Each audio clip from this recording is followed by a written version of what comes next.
গাজা গণহত্যার প্রভাব নিয়ে গবেষণা করার প্রস্তাব দেয় এক মার্কিন অধ্যাপককে বরখাস্ত করার ঘটনা ঘটেছে। ওই অধ্যাপক আমেরিকার শিকাগো অঙ্গরাজ্যের ডি-পল ইউনিভার্সিটিতে অধ্যাপনা করতেন। তিনি ছাত্রদেরকে একটি ঐচ্ছিক অ্যাসাইনমেন্ট করার পরামর্শ দিয়েছিলেন, যে অ্যাসাইনমেন্টের বিষয় ছিল গাজার চলমান ইসরায়েলি গণহত্যার প্রভাব। বরখাস্ত হওয়া ওই অধ্যাপকের নাম অ্যান্ডি অ্যাকুইনো। তাকে জুন মাস থেকে বিশ্ববিদ্যালয়ের স্বাস্থ্য বিজ্ঞান বিভাগে পড়াতে নিষেধ করা হয়। বিশ্ববিদ্যালয় কর্তৃপক্ষ জানায়, অ্যান্ডি অ্যাকুইনো গেল মাসে একটি ঐচ্ছিক অ্যাসাইনমেন্ট উপস্থাপনা করেছিলেন, যেখানে তিনি শিক্ষার্থীদের মানব স্বাস্থ্য এবং জীববিজ্ঞানের উপর গাজার গণহত্যার প্রভাব নিয়ে মূল্যায়ন করতে বলেছিলেন।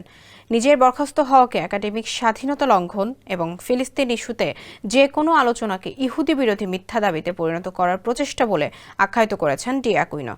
সেলফিন অ্যাপে দেশ বিদেশের যে কোনো জায়গা থেকে অ্যাকাউন্ট খুলতে পারবেন কোনো ঝামেলা ছাড়াই। সেলফিন, আগামীর ব্যাংকিং।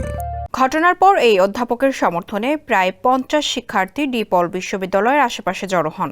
তারা ফিলিস্তিন পতাকা নাড়ছিলেন এবং তাদের হাতে প্লাকার্ডে লেখা ছিল, একাডেমিক স্বাধীনতা লঙ্ঘন করা যাবে না।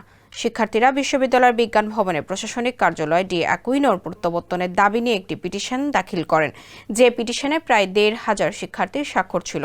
তবে বিশ্ববিদ্যালয়ের পক্ষ থেকে এখনও কোনো উত্তর পাওয়া যায়নি। গেল বছরের 7 অক্টোবর গাজায় হামলা শুরু করে ইসরায়েল। দেশটির হামলায় এখন পর্যন্ত 37,000-এরও বেশি ফিলিস্তিনি শহীদ হয়েছেন এবং আহত হয়েছেন 85,000-এরও বেশি মানুষ।